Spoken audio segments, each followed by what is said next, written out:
variances have been presented to the zoning board of appeals this year where it doesn't make sense to build the required segment of sidewalk or bike path in front of their property.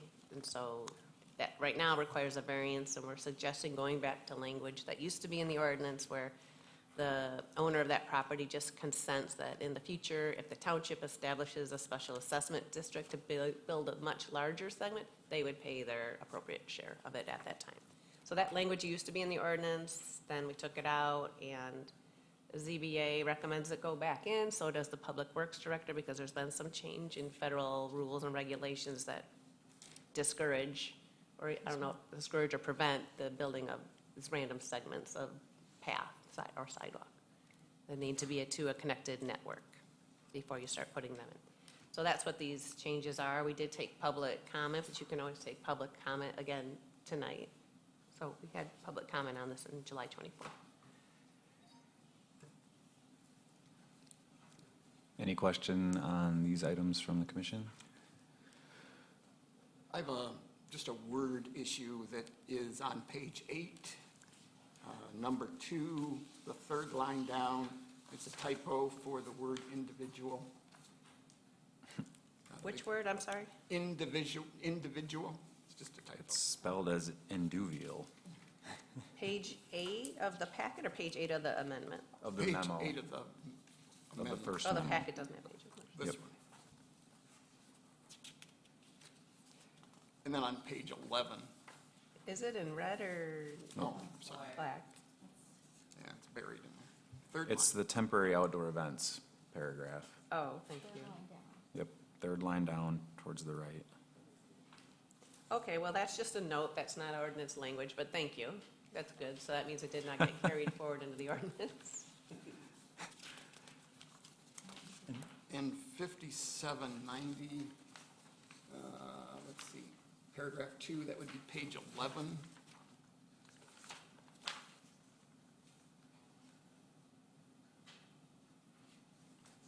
And my question there was, does the agreement that we're asking them to sign need to be filed? Do we need to specify it needs to be filed with the county clerk?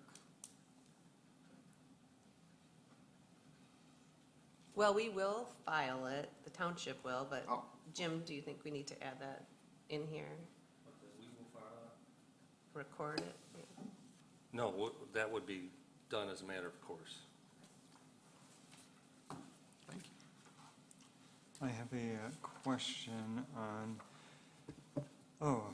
page 5 of the ordinance, under section B, permitted uses, which I believe is page 11 of the packet.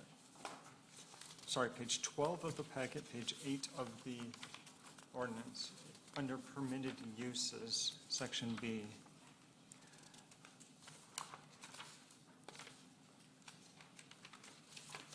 I'm not there either. Oh, the actual ordinance or the Yeah. red line? It is part of the red and blue of section B, permitted uses. 5 of, It's page 5 of the memo. Okay, thank you. Yep. Okay, we're there. okay. Under section B, permitted uses, line number 21, it specifies for a restaurant. And I just had a question about the addition of for a restaurant, because if let's say, a mom and pop laundry or drive-through had a drive-through drop-off, if we might want to not use the term a restaurant, if it might be better to leave that out in case there were other businesses that might consider a drive-through, such as a pharmacy or a laundromat or something like that. Well, this is just saying if you are a restaurant, you can only be on an end cap. So that was based on feedback from the private sector that said sometimes a credit union or a bank's a good standalone use in a development that doesn't generate a lot of traffic like a restaurant drive-up window.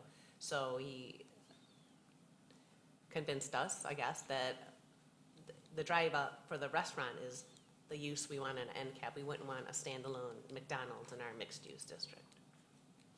But if Starbucks wanted to go in there, they could be on an end cap with their drive-through window. So with this, would any establishment that had a drive-through need be at the end cap?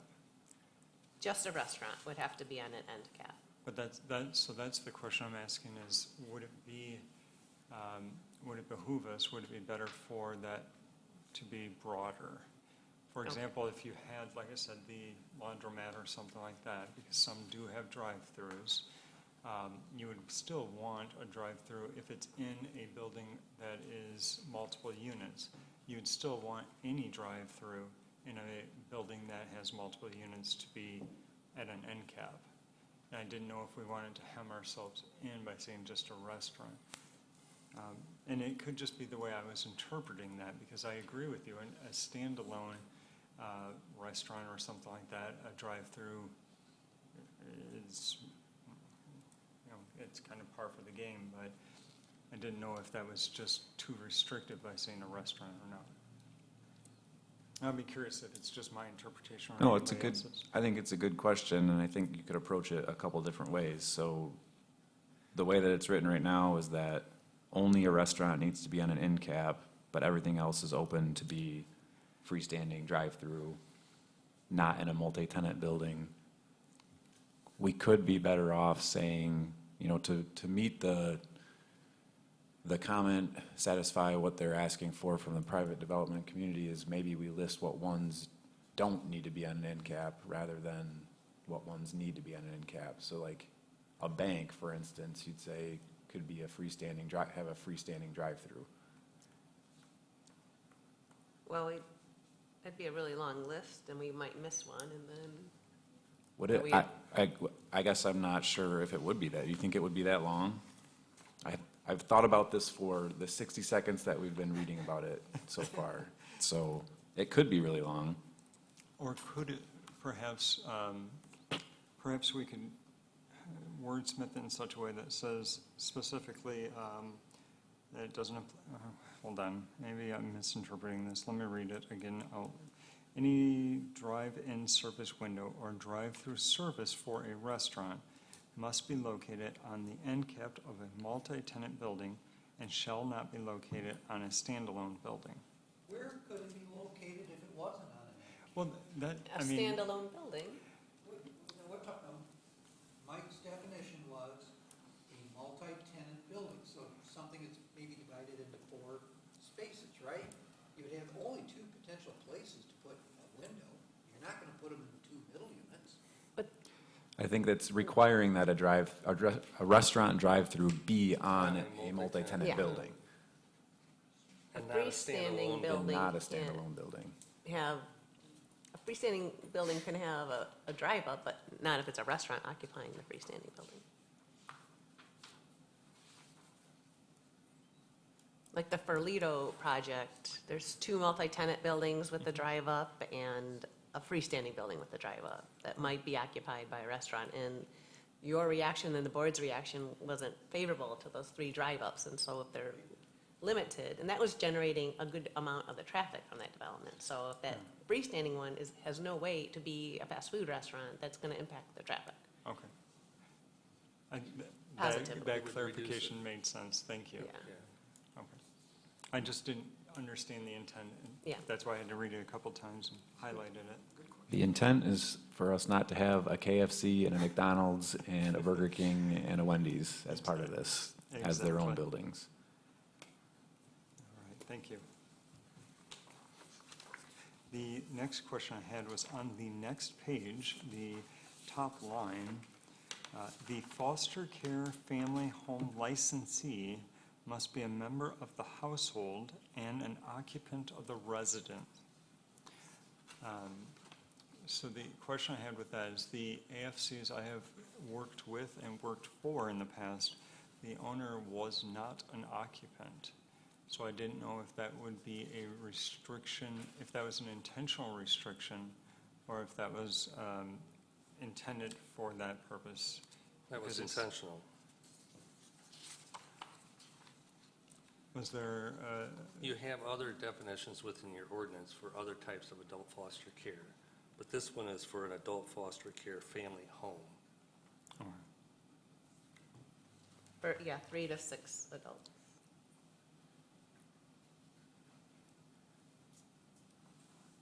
So, That is from the state act.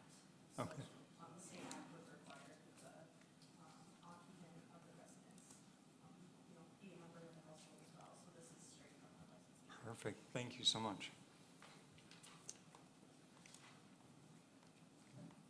That was the only ones I had highlighted on this one.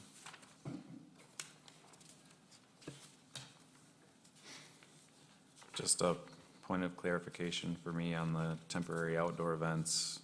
No temporary events on a property for more than 12 days in a calendar year. Is that consecutive or is that in totality? In totality, because if it was 12 days, then it would be coming to you as a 12-day event. Okay, But, yeah. thank you.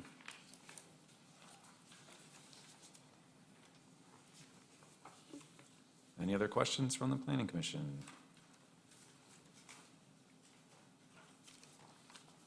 If not, I believe we still have to open the public hearing for comment. yes. So at this time, we'll open up the public hearing for public comment. And seeing no one coming up, we will close the public hearing. So does this come with a recommendation or anything at this point now? You, Yes. you would be making a recommendation to the township board. Okay, so we'd be looking for a motion to recommend the zoning ordinance text amendments as presented, or with, I guess, with the changes? There weren't any. There weren't any changes? All right, so we'd be looking to recommend approval of the ordinance text amendments as presented then. I would make a motion that we move to approve the text amendments for the MUD, PUD, adult foster care, non-motorized and temporary outdoor events language. And we recommend its approval to the Board of Trustees. We have a motion. Do we have support? Support. We have a motion and support. Any further discussion? Hearing none, all those in favor say aye. Aye. Opposed? Motion passes. Thank you. Thank you. All right. Item 7, public hearing on zoning ordinance text amendment to supplemental setback and residential parking.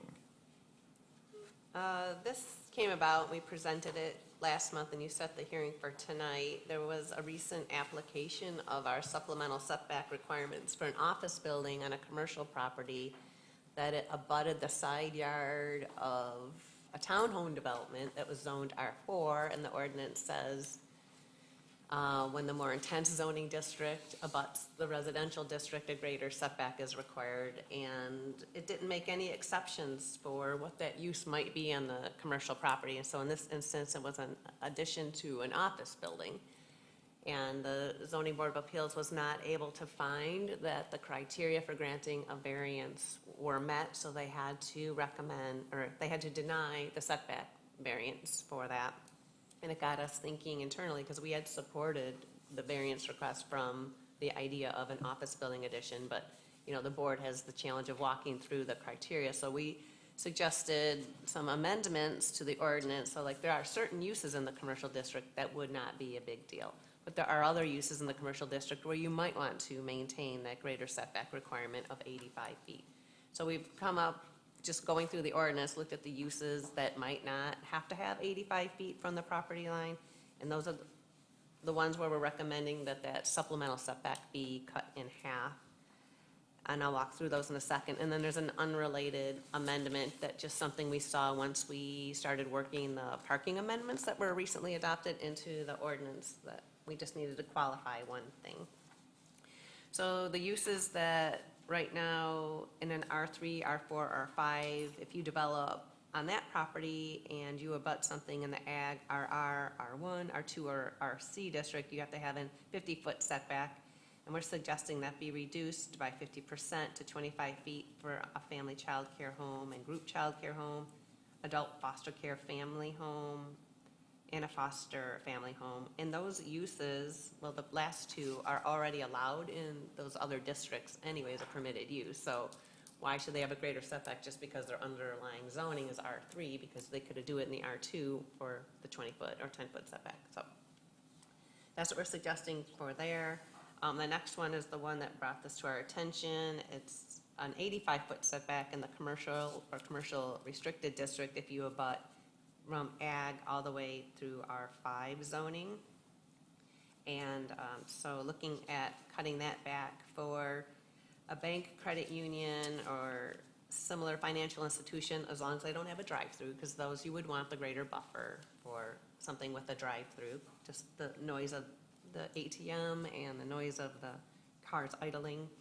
Offices, a medical or veterinary clinic, a child care center, or a house of worship. We're suggesting that the required setback, the supplemental, be cut in half for those 5 uses.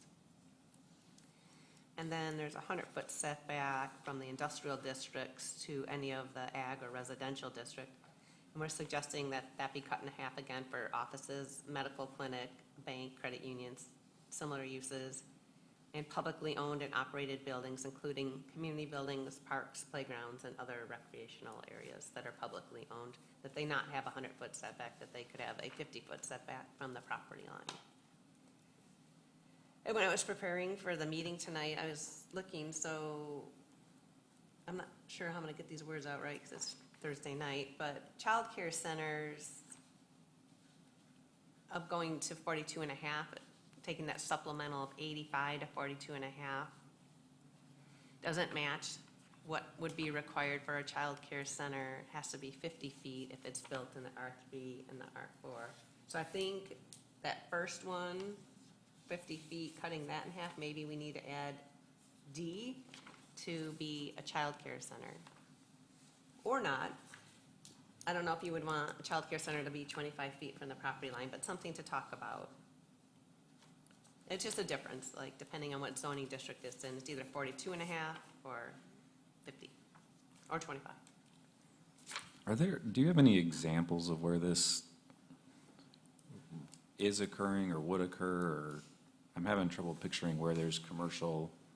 Well, like Venture Park Drive is a commercial zoning district, but it's surrounded on 2 sides by the Quill Run neighborhood, which has condos, townhomes, single-family homes. That's an area. Can you think of other areas? I was thinking about that before the meeting, and there is actually more than you think. Like going up Maple sure- Hill Drive. yeah, I'm sure there there's- are. It's commercial and it goes right into residential. The south side of West Main, the golf course it's commercial along West Main, but then that transitions to residential. But otherwise, I don't think there's a whole lot of it. And I started thinking like, well, is it new development that needs the greater setback? And what brought this to light, it was like, it's an existing office building, so it wasn't even a brand new use, just a user that needed more space.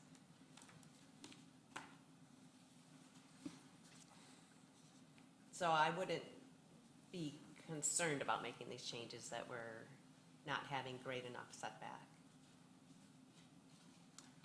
And I don't think anybody's gonna use commercial land for a child care center. The value of commercial land, Sure. when they can do it in a residential district, yeah. Jody, I wonder if there's anything in the language there that has to do with the height of the commercial building.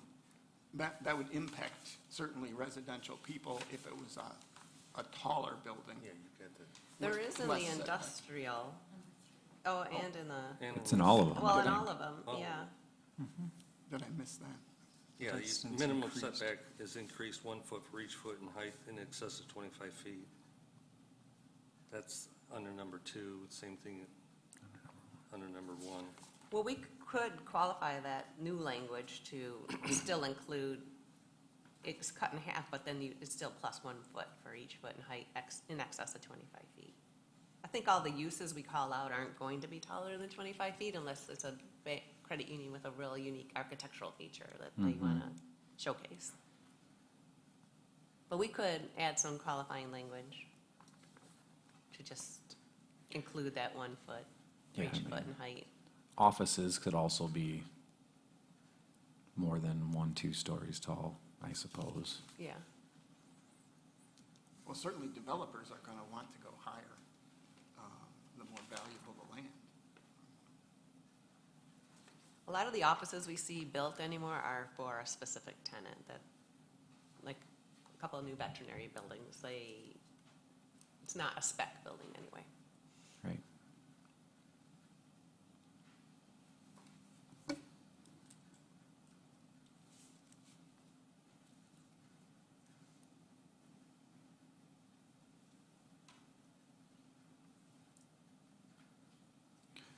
Certainly interesting.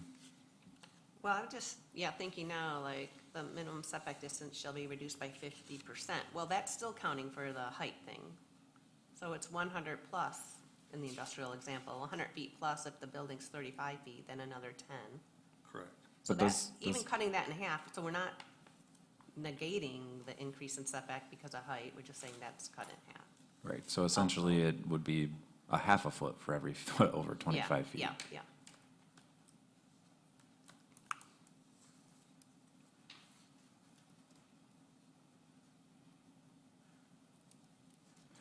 How does this fit in with some of the language that we have for setbacks within the new mixed-use requirements for commercial purposes? Would this apply to that as well? No, because we're not calling out that zoning district here in the mix. Right. I mean, yeah. So if a mixed-use development wanted to put in offices or a vet clinic or whatever, they would be subject to the setback requirements of the mixed-use district and not this.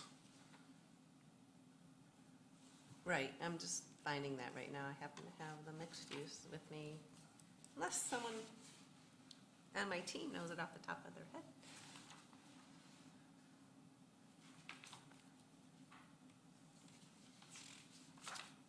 I don't have the text in front of me, but I think Oh, I got that's it. the. Go ahead. Sorry. Setbacks, front yard 15, side 10, rear 15. The planning commission may approve reduced setbacks. So they're still lower, Much lower. much lower. And again, that's part of the concept that you're gonna have a developed plan. Right, mixed okay. use. Nope, I wanted to make sure we weren't artificially restricting commercial development in the mixed-use district. This probably would make it more compatible with what we're doing in the mixed use thing. That's what it sounds like. Okay.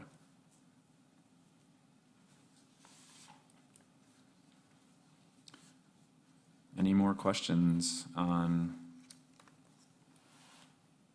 amendments to setbacks?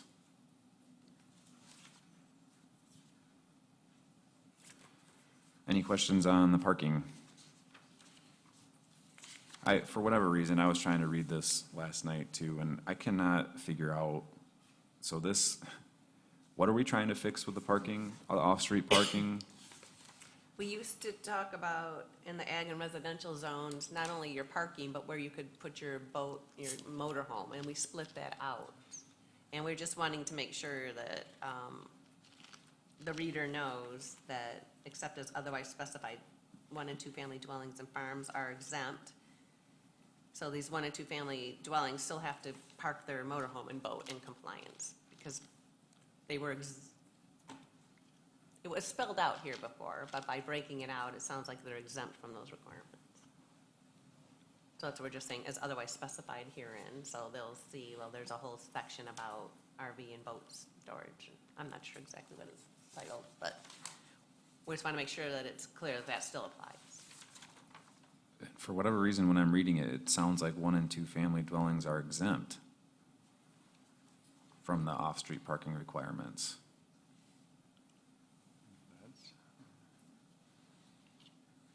Is that what we're trying to say? Well, that's how it reads now, and I, They are exempt from those requirements, except for those areas where we specifically call out, off-street parking or storage of vehicles, motorhomes. Same with off-street parking for sales. So those were the 2 areas that we wanted to qualify with that sentence to make sure that they still applied. think it's exempting them from drive aisle width and striping and the like. It's That's what the rest of the parking section really gets into, and it's So it- exempting when it's family from building or park. Probably just a lack of context that's getting me here Yeah. then? Okay. It must be. You have to imagine what's below. I'm trying to. It's not appearing in invisible ink on my packet here. Okay. So with that, we'll open the public hearing for zoning ordinance text amendment supplemental setback residential parking, if there are any public comment. Seeing none, we'll close the public hearing, and I'll entertain a motion to recommend approval of zoning ordinance text amendment for supplemental setback and residential parking.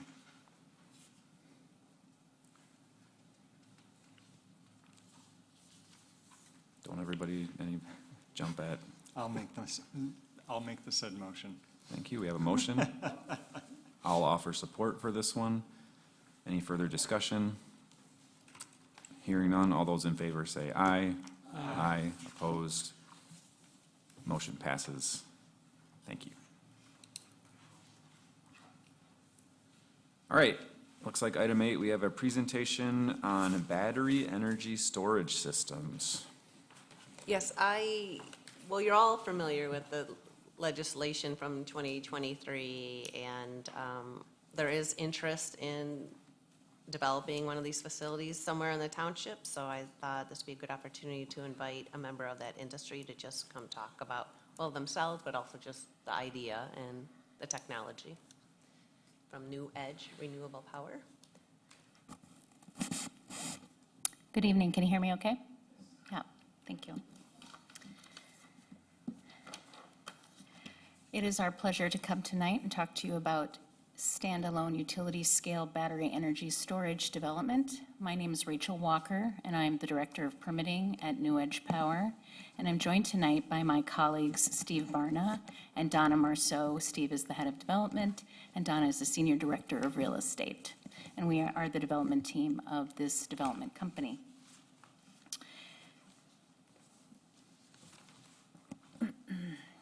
So we're here tonight because we spoke with Jody Stafori, and she invited us to come and talk with you and provide some general information about this type of development, the technology, and really answer any questions that you might have, and we're happy to do that.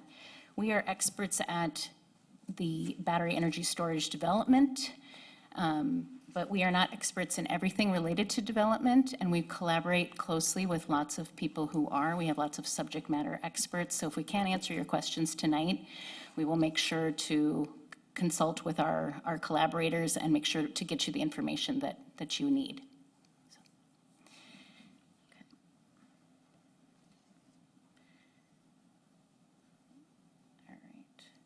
So tonight, I thought we would just do a couple of things that are fairly simple up here on the agenda. We're going to talk a little bit about battery energy storage, how it works, how it connects to the electric grid, where are these projects sited, what do they look like, some of the community benefits, safety requirements, and we'll end with your questions, if that sounds okay to you. Okay. Our team has quite a bit of experience in the energy development space. My colleagues and I have developed projects over between last 10 and 20 years, have that kind of experience, and these are projects that we have both developed in the past and that we're currently working on.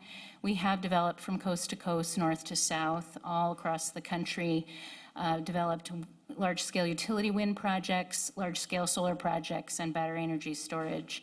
I myself have a long history in also doing a lot of permitting in the mining space and also oil and gas and pipelines, have a long history in doing that kind of permitting as well. So that's our background. Oops. Okay. So very simply, I'm just going to assume that you're not familiar with this technology. So the kinds of batteries that we're talking about are not different fundamentally to the batteries that are in your phone or the batteries that you might have in your cars. The big difference, though, is that these are much bigger projects, and they are regulated differently at the federal and state level sometimes, and they are also held to very different safety standards. Safety is fundamental to our company's philosophy. It's at the core of what we believe very strongly, and we'll talk more about safety. But that is a key difference between the phones that are in, the batteries that are in phones versus this type of battery. How they work, however, is really quite the same. So one key thing about a battery system versus, say, another renewable energy asset, for example, like a solar project or a wind project, is that those assets generate power and the batteries store the power. So just like a battery you're used to, there's no generating going on. You're storing power. What's great about this and why people are quite interested in this technology these days is that it's considered part of critical grid infrastructure. What do I mean when I say that? We're talking about increasingly a lot of diverse assets on the grid. You have coal facilities, you have natural gas facilities, nuclear, but you also have wind and solar. Some of those are intermittent. So at times when there is excess generation and there needs to be a place for that generation to go, rather than dumping it off the grid, it can be stored in a battery energy system. And that's why people really are liking these, and that's why utilities are liking them. It's a real solution to having excess power and having a place to store it. And then when the need is greater, it can be then tapped and dispatched. So the power that's being stored in the battery can then be dispatched for use. So let's say during the day when the sun is shining very brightly and there's a lot of solar power being produced, it can be stored in the battery. And then at night, when people come home and start turning on all of their lights and so on, then the power is available for their use.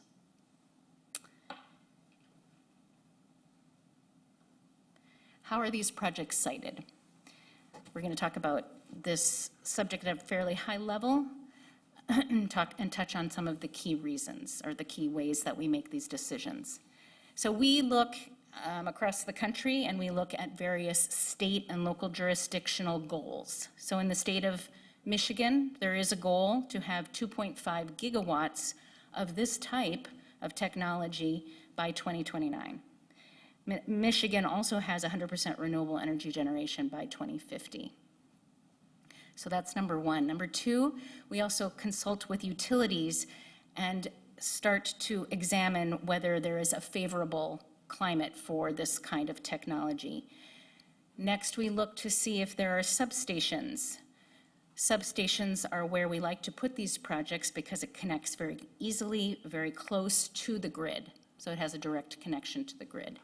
And finally, we look at the land around the substations and we make agreements with landowners. We have lease agreements, maybe option to purchase, and we enter into those agreements. So that is sort of the first component. And then the second is we take into account the following items: the environmental impacts, the zoning and the planning and the permitting requirements, and also the neighbors. So we're here tonight because our company has a strong ethic around meeting with communities early and often to educate, to hear who is in the community, who might be near one of these assets, to answer questions, and to try to get in front of concerns that people have. We're very open and transparent. And so in addition to following all the state, federal, and local rules for environmental impacts, so we complete lots of environmental studies. We want to have the least amount of impact on the environment. We also want to make sure we understand what are the local rules, the local ordinances, and that we comply with them. I have worked, and so have my colleagues, in many communities where they have been sort of at the stage that your township, Oshtemo Township, is at, where you're looking perhaps at a draft ordinance for battery energy storage. You're beginning to have these conversations, and we have had experience working with communities to be a source of information. So if you have questions, we can answer. We've looked at lots and lots of these ordinances all over the country and are available to help with that process. And then ultimately, when you get your battery energy ordinance, then we will follow that. what is the schedule for these types of projects and kind of what are the steps that we go through? So we kind of divide it up into three basic buckets. We are a development company. We focus primarily on that first bucket, the development process. That process can take anywhere between 2, 5 years or more. So like I just said, the steps are siting and obtaining land. We study the grid. That takes a very long time. It's a pretty complex process to understand where can we interconnect, what is the timing for the interconnection to the grid, the permitting, of course, and the community outreach, another key part of our job. And finally, the closing of the project, the financing, obtaining the financing. So then we can move into the construction phase. The construction phase is maybe between 1 and 2 years. The siting and the grading portion of the project. These systems, and I'm going to talk more about how they look, but you're looking on the far right at what we call an enclosure. So those come completely completed in the sense that there's no kind of assembly that happens at the site. They're brought in on trucks and then they're placed into the ground. And then, of course, there's the distribution lines and the connection to the grid. So that's the construction. And finally, operations. Contracts are, at this time, approximately 25 years. They can be negotiated for different time frames. And after that 25 years, then there would be a renegotiation or the project would end. I'm going to talk more about the operations piece in a minute. So let's talk a little bit about what these projects look like. We have some different photos. These projects are sort of best sited in kind of rows like this in sort of blocky arrangements, but they can be moved and fit the available landscape so they can be put into not such clean rows too. They can be organized differently depending on where we site them. Like I said, this is a nice photo of the battery energy storage standalone next to the substation, and that's a pretty good image. Showing you too landscaping. Many people are often concerned about sort of how do these look, how does it feel on the landscape. I'm going to talk a little bit more about that, but our experience is that, especially like in this case where it's right next to a substation, it feels a lot like it's part of the substation. And frankly, after a pretty short period of time, people kind of forget that it's not part of the substation, and it just feels like more infrastructure related to the grid. And because these are steel boxes and they sit there on the landscape and they don't move, they really aren't, they're not attracting attention. So the enclosure, that's the basic kind of unit that we're talking about with a battery energy storage system. These enclosures, they look a lot like shipping containers. The dimensions vary a bit depending on the vendor you're using, but approximately they are 8 feet by 5 feet by 30 feet. And at the top you can see there's an HVAC system. Tesla is one of the brands that could be used. This is a Tesla Megapack 2. One of the key features that has been an improvement, and this is a safety improvement over the last few years, these are enclosures that are considered non-occupiable. What do I mean by that? It means that if you open one of those doors, you cannot go inside it as a person. And that's a key safety feature because in the past there were systems, and probably there still are some, where you can go inside of a building and work on a battery. Well, that was found to be rather unsafe because you can have an accumulation of gas and it can be a big hazard. And there have been incidents related to that. So this is the Tesla Megapack 2 with the doors off. And this is what it might look like inside, but a person cannot go into these. Okay, I'm going to talk very simply about the basic building blocks of the batteries. We're all familiar with AA batteries, and that is the smallest unit of a battery. So right there in that glass in the middle is what's called a cell, and it looks quite a bit like a AA battery. Those cells are arranged into modules, which is there on the left, and then the modules are arranged into racks. So going back to this last one, that these are a series of racks of all of those batteries. So there's a lot of those small units that is in one of these enclosures. And what are some of the community benefits? Of course, this is a high-level discussion about community benefits, but this is a critical part. It's a critical part to you all, but it's also critical to the larger community, and we take this part very seriously.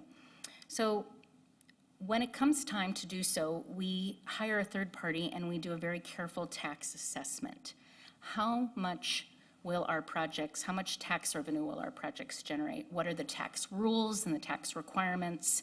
We take a very close look at that. These are high capital expensive projects. Depending on the number of megawatts, anywhere between $100 and $300 million. So the revenues can vary quite a bit, but could be up in the order of tens of millions of dollars over the life of the project. And to be clear, we know that, folks really want to know exactly where are the taxes going, not only how much tax revenues are we talking about, so we include that in our assessment. How much is going to the school district? How much is going to the township? How much is going to the county? And we really do our best, as best we can, to do that analysis and to share it and to be very transparent about it. These systems are pretty boring in a good way.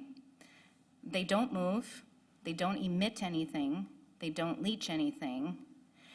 They're basically huge steel boxes. They're really heavy. They weigh about a ton each of those enclosures. And they do have an HVAC system, so they do generate some noise, but a rule of thumb for that noise is approximately the sound of an air conditioning unit that you'd have in your home at the project boundary. And it would, of course, dissipate from there. So not very loud. Certainly this can vary depending on the conditions. Of course, in the summer, particularly in the southern part of the US, can get extremely hot, and that HVAC system has to really ramp up. But in this community in Michigan, it would be unlikely that noise level would be very high. Safety. Like I said, one of the most important things, so that we save the best for last. So we collaborate closely with a consulting group that's made up of a bunch of firefighters many of whom have worked for decades as firefighters and then maybe do this in retirement. And they're also experts at batteries. So we work closely with them and we provide to fire departments and fire marshals in communities a whole bunch of resources so that they can feel comfortable with this technology that is very admissibly very new in the United States and across the world.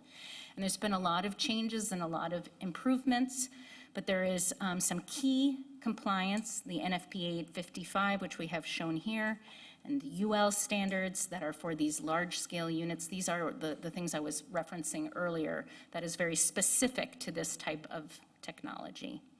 We work closely with fire departments to do training. We work on developing emergency response plans to make sure that they have the resources that they need, starting from the very beginning of development up through construction and into operations. So it's a long process, it's iterative, and it requires a lot of touch points to make sure that fire departments are feeling comfortable. And then at the end of the project, as I mentioned, at the end of 25 years, the project can maybe go one of two ways. One is the project is done, there will be a bond, the project will be dismantled, the parts that can be recycled will be recycled, the parts that cannot will be disposed of appropriately, and the site will be brought back to the way it was before the project was there.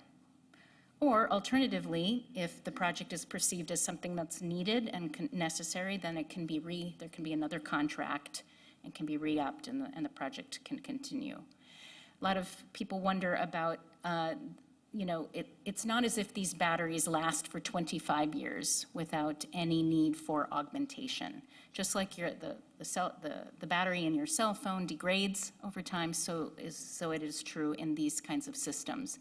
So there's an augmentation that's built into the design of the projects. So these batteries are, at the time when they start to degrade, are being swapped out, parts of them, so that they can continue to supply the power that they must supply for that 25 years, that they are contractually obligated to supply. So that's how that works. And with that, we will take your questions. And I'll have my colleagues also help me answer your questions. So with the font of our area, we actually have one. The first in the state was put at Western Michigan University, the first lithium-ion one. So we have some limited experience in our community of it.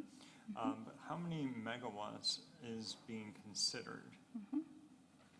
Yeah, we're here tonight to not talk about a specific project, but our projects vary in size between 100 and 200 to I don't think we have any 300s, but maybe 250.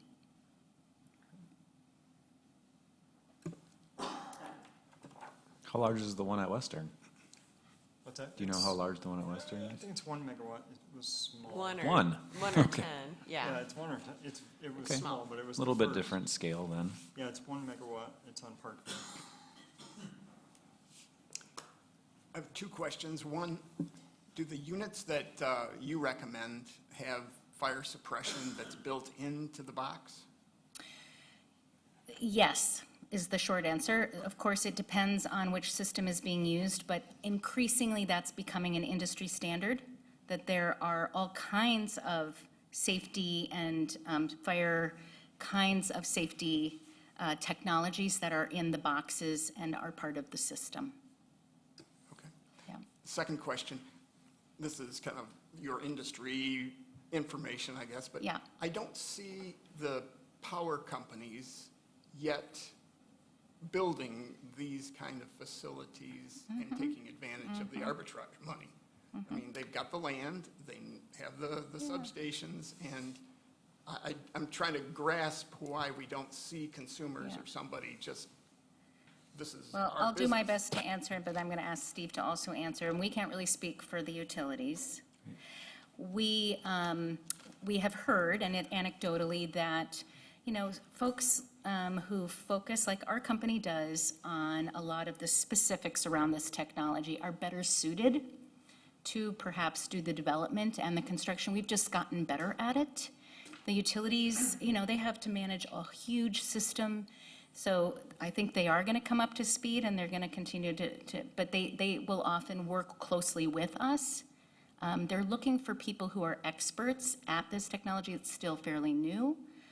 Just like the utilities, some of them will do wind projects or solar projects, they will, but they also, independent power producers will also produce or develop those types of projects, such companies such as ourselves. So it's a more diverse power kind of landscape, and so it's not really one or the other, it's both and. Steve, did you want to add anything to that? Hi, Steve Barna. I was just going to add that as recently as this year, DTE does or has released an RFP for standalone energy storage systems. Typically what we see, there's really two different business models here, right? You're talking about a DTE or Consumers Energy. They are a utility. They run a utility business.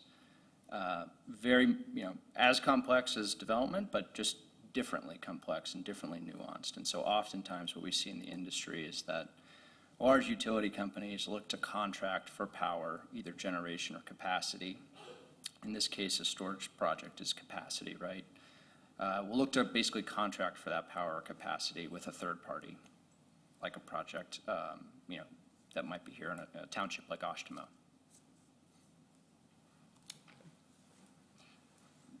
I guess the last thing I'll add there is that being said, utilities often do have smaller development teams. So you might see them develop, pieces of projects or smaller projects across their jurisdiction or territory.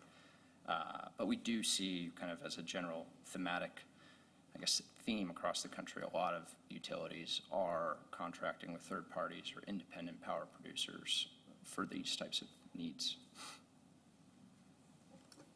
One more question. Sure.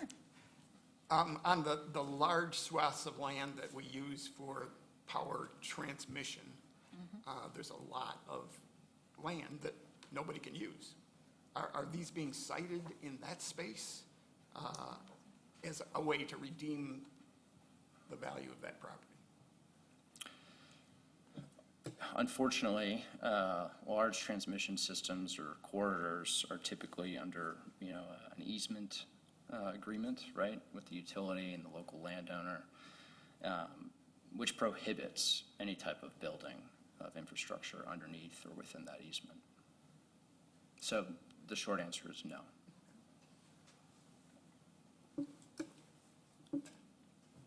Can you talk about the funding for the decommissioning and keeping the funding current with cost? You did mention bond, but how do you keep that current as costs change over time? And how would the bond work for that? Typically, best practice that we see across the industry, regardless of technology, solar, wind, storage, conventional generation, you do a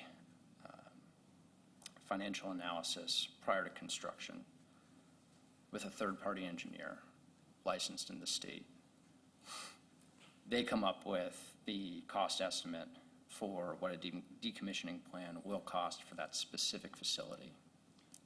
Would that be adjusted for the time frame? Because if the numbers are based upon the current construction, we know that inflation, et cetera, basically we don't want to be stuck with it. And we need to ensure that there is going to be somebody, a current way of paying for it. And so would that be built into it? Absolutely, and sorry, I paused there, but the best practice is also reevaluating that estimate every 5 years. Typically, that's a minimum, right? So you're evaluating it. You post the bond before construction starts. That's also when you have to raise your financing, of course. The project then moves into construction and operations once it's in service and commissioned and operating, right? You typically have checkpoints roughly every 5 to 10 years for that exact reason. Now, the analysis does take into account, the value of the recycled material as well, right? So sometimes that inflation, what we see, as you might, may not be expected, I guess, but a lot of times what we see is inflation may move up. You may have some of the value of like steel removal or copper wiring that also moves up as well. Not necessarily in lockstep with inflation, but an offsetting component to that inflation. But that is exactly why best practice is to reevaluate. Who is responsible for that recycling value? Would that be the developer? Because the recycling value, what we don't want to have happen is that cost then be there, and then there's nobody to do that recycling, and then it's a sunk cost. So would that be something that would be put into the plan right at the beginning? Absolutely, yeah. Under what circumstances would you decommission? Because I would think that the need for the need is going to continue to go up, not down. So does it just fall on whether or not if you have an easement, it's up to the person who owns the land to say, yeah, you can keep doing this, or no, I want you to get off my property? I mean, outside of that, why would you not continually be using it? The short answer is you're exactly right. It's a business decision between both the private owner of the project at that time, which would either be an independent power producer or a utility, right? And then if it's an independent power producer, their contract obligations with that utility or end user of the power, typically a utility for a utility scale project. So I think it would be very reasonable to assume that, a project may have a second phase, right? Another 20 or 25 years after the first phase, if not longer. I mean, most of the conventional generation we have in this country is 50, 60 years old. So you don't actually own the project once it's done, you just facilitate getting it built, but somebody else is actually using it? That's correct. We're what you would call a greenfield pure play developer. We often facilitate the type of discussion that we're having, this evening with y'all, and then the relationships on both the utility and independent power producer side. So you must have someone you're not going to come in and do this kind of a project unless you have a company that wants to be the independent contractor, whatever, who's going to use it. That's right. Okay. Interesting.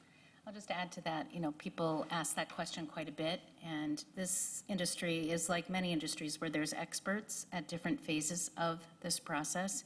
So there's some people who are really good at development, some people are really good at construction, some people are really good at operations, and those people may not all be the same. Does the utility have to be local for a project to work?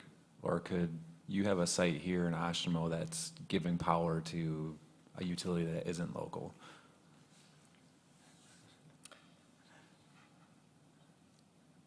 That's a complex question. I realize that. The short answer is typically it's, local state utility. So I think we would say with, 75-80% confidence that this would be a project that's utilized by DTE or consumers, a project in the Oshtemo Township. Sure. And just the reason I ask is when you're talking about community benefit, if there's a sell for, this community having greater redundancy in their system, that's a selling point. But if it's creating redundancy that isn't staying local, it's definitely less of a selling point for someone in Oshtemo. And that's also a nuanced question because it's actually both. Sure. Yeah. I had one just crazy question, just because I didn't see it, but can those units go vertical, or do they have to stay one level? I have never been asked that question before, so good. Congratulations, no. At this, at this point, they are always looking the way they do. I think there's some earlier versions where the configuration might be a little bit squatter, like a little bit, but yeah, this kind of shipping container, this is kind of what's out in the market right now. And so all the different companies are gonna have some variation of that look. And were you referring to stacking? Oh, yeah. Yeah, I think that's more. Oh, the stacking, yeah. At this point, no, because, what we were talking about was safety. Sure. Having these they each have to have, there are very specific requirements for how close they can be to one another, how far apart they are. That's all driven by the safety regulations. So I think right now, that configuration, that is a safe configuration, the way that they look on the landscape right now.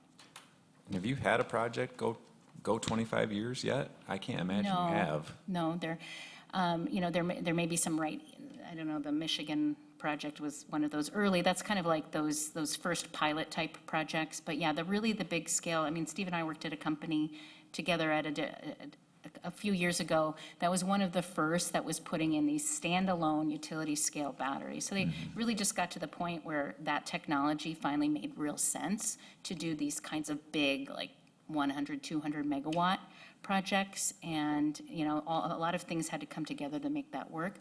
But that being said, we are familiar with quite a few in-the-ground assets that have been operating for some set of years Sure. at this point, and running well. What's the minimum footprint that is economically a place that somebody would go? It's like about 5 acres. We say like 5 to 15 acres.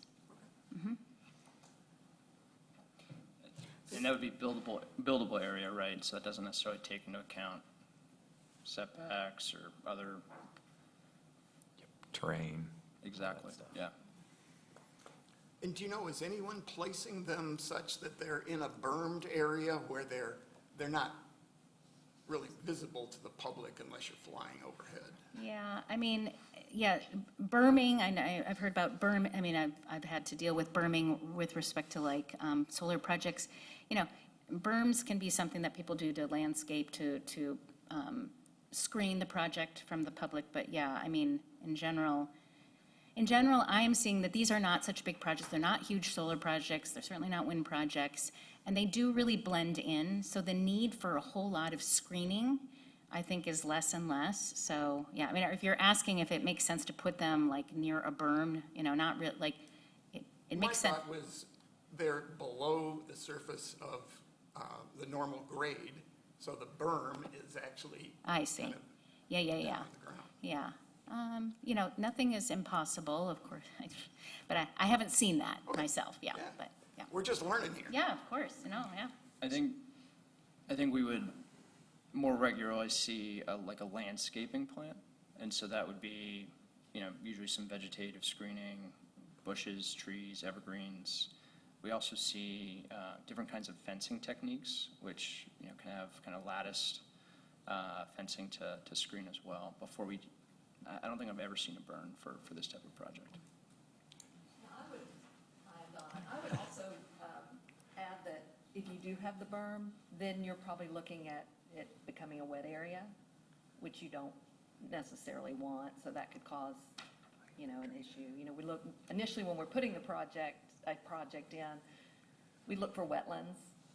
We delineate the wetlands, we look for the slope in the terrain. So if you're gonna have a berm, you're kind of allowing that water to collect, I would think. Yeah. So what mitigation techniques have you utilized in the past to mitigate the approximately 60 to 80 decibel noise that's constant? Yeah. So we do pretty complex, we hire engineers to do sound studies, and we study carefully what that will look like in that particular location for that community. And so we know how it's going to sound at the closest residence, for example. So we model that. So it's sound studies at the site and at the periphery? Correct. Okay, Yep. thank you. Yeah. Okay. And there's a lot of ways. I think you asked about like specific mitigation, right? There's a lot of ways to actually mitigate that sound. The first and foremost that's used, I guess, or most utilized is project design, right? You can configure these systems in such a way that you try to have the loudest parts of the system in the most centrally located portion of the project, right? And so as you kind of get to the perimeter of the project, it's already dissipated significantly. So I have like timeline question. So you showed the map of the projects that you've done. How many years has this kind of business model been happening approximately? Are you talking for battery energy storage? Yeah, for battery energy storage, like specifically as a standalone industry. Yeah. Like 10 years, 5 Yeah. years? 10 years. Okay, so, and then your project timelines talk about, project development 2 to 5 years, construction 2 years. We all know in 10 years how much batteries themselves have changed, capacity, size, and all these things. Does your project, have the projects changed from what industry is asking constantly? I have to imagine that they kind of are. So how have you seen that? If we were to do a project in Oshtemo now, you're talking 5, 7 years potentially from now. What are you guys seeing change Well, I'll from what start it. industry is asking? Yep, I'll start and Steve can add. The example that I gave about the enclosures that are unoccupiable, that was one big change that occurred. And there are other things like that. There are quite a few sort of safety-related features. There's nothing kind of quite as monumental as that one was or obvious. We can't predict what Right. this technology, but I can tell you that we're in the business of making sure we fulfill the obligations of our contract for power. Sure. So it's in our best interest to make sure those facilities are always working the way they're supposed to. So it's in our interest that they also be very safe. And, at the end of, truthfully, the model was a good one to begin with. And of course, there have been incidents, but those have been carefully studied and those have been addressed. We're not engineers, so we're not like at the cutting edge Sure. of how this technology is changing, but yeah. Really, I guess more specifically, so, has size, scale of projects changed over the years? Like, because demand obviously is increasing as well. So I'm just wondering what that's looked like over the last, that you've been involved at least. I was just going to add that I think energy density is the one thing that continues to improve, right? So as you asked, what's the kind of the minimum economical threshold today? Let's say it's 5 acres. In 2027, that might be 4, right? So that's the type of, I think, innovation you're going to see. I think you're also going to see innovation around duration. And so the standard duration now is somewhere between 2 and 4 years for this type of technology. There's other technologies that do longer duration better. But I wouldn't be surprised if that duration also creeps upward over the next year, several years as well. Sure. Thanks. So do you retain ownership of the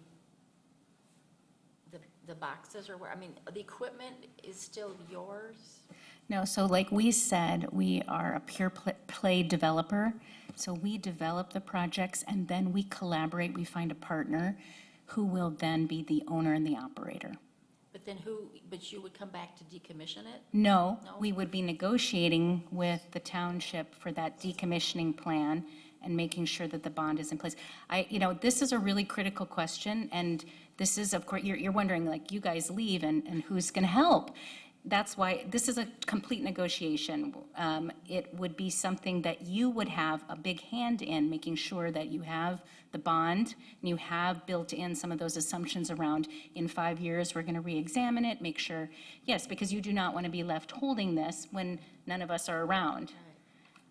So yes, point very well taken. That's why it's important and that's why we talk about it, because it's an important part of getting the project ready for construction. Yeah. I would think about it similar to like the veterinary example I think we heard y'all talking about, right? The folks that might be developing that office complex may not be the actual folks that are in there on their laptops day to day.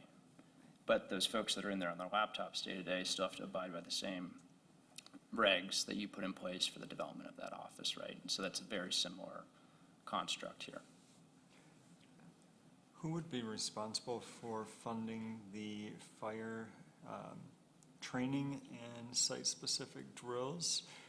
Would that be you as the developer? Would there be a bond to cover that, or would it be the operator and owner?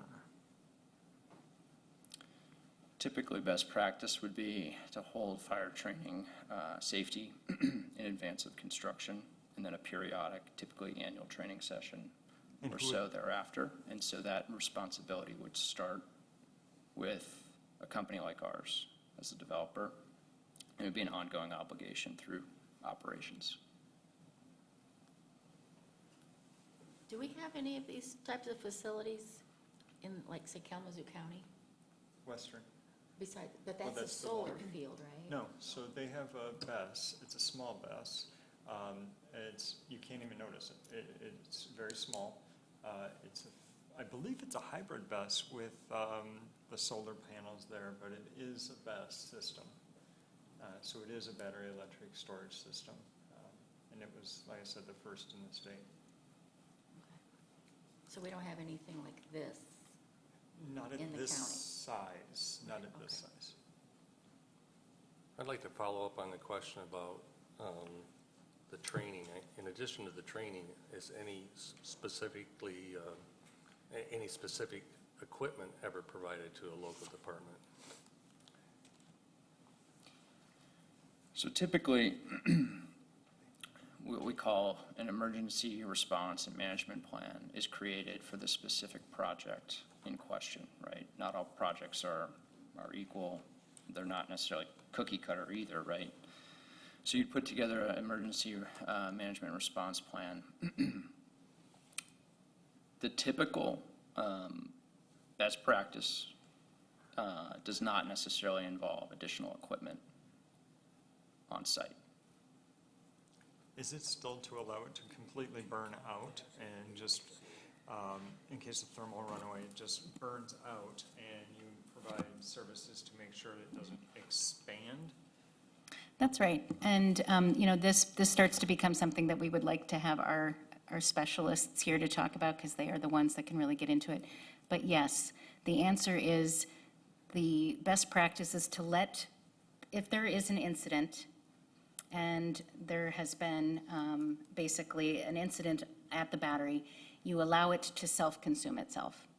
And yes, the best practice that, again, we are not firefighters or experts, but we have listened to many of them talk, that for the most part, they go to the site if there's an emergency and they stand back and watch it consume. So there is very little risk to firefighters.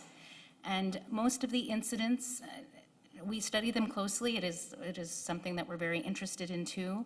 There's a great report, and I'm happy to share it with you, that came out of New York, where there were quite a few of these incidents.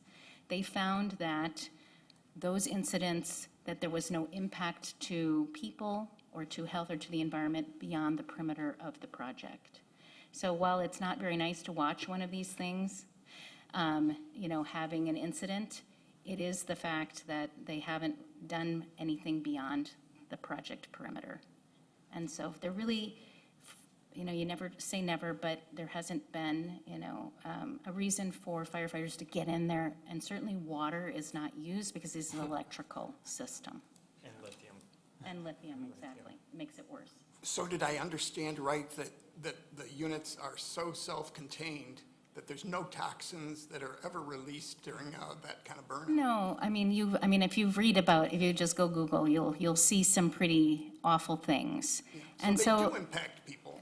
if there's an incident, there can be an impact, yeah. I misunderstood. Yeah, but there hasn't been, like after it has stopped, it has consumed itself, there hasn't been impacts to the environment beyond the perimeter of the project or to the people. And I suppose we don't fully know because you have to look at people over the long term, but there hasn't, that's what that's what they were able to say at that point. Yeah. This report is quite good. It's extremely lengthy. It was run by it's called an interagency board, and it comprised the governor in New York, the state of New York, plus all of these intergovernmental agencies. So it was really quite thorough. They wanted to do a really good job to really study these incidents, since this is the kind of question that everybody has right now about these systems. And yes, it's very top of mind, as it should be.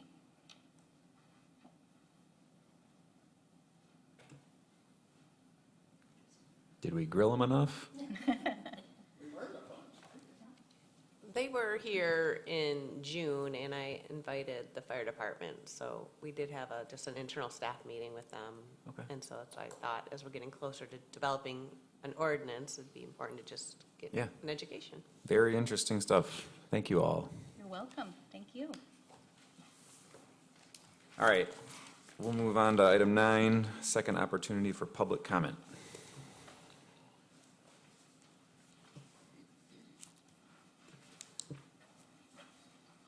Hi, I'm a resident here in Oshtemo. We actually live directly across the street from a power substation here in Oshtemo. Our area is zoned rural residential, and this project could easily be placed next to our home, and the impacts of our family would be very real for us. We already deal with the constant noise from the substation, a steady hum that in the summertime can give headaches even inside our home. Adding a 5-acre field full of semi-trucks with air conditioning units on them would be terrible to add on, especially out in the area that we are in. Our summers are just as hot as the south, sometimes hotter, so the noise concern mentioned are very applicable here in Michigan as well. There's also safety to consider. It was mentioned that battery gas issues, if containers are opened, could happen. And while this is called a new technology, there have been several BAS fires just this year alone. Lawmakers are speaking out, and some sites have burned, leaving batteries sitting there for more than 8 months later because the EPA has concerns and they don't know how to clean it up themselves yet. We don't know the medical impact of people living in nearby areas after such incidents, as was also shared with us. I ask that Oshtemo take a very careful look at these real impacts of noise, safety, and long-term health risks, and delay any approval or ordinances until the problems with BAS facilities around the country are fully resolved. Thank you. Could you repeat your name and tell us your street address? My name is Katie Schneider, and I live over on South Van Cal Street. It's your agriculture corridor. Thank you. Thank you for the comment. Seeing no one else, are there any other updates or business? No, none. All right. Then we are adjourned at 7:18. Thank you, everyone.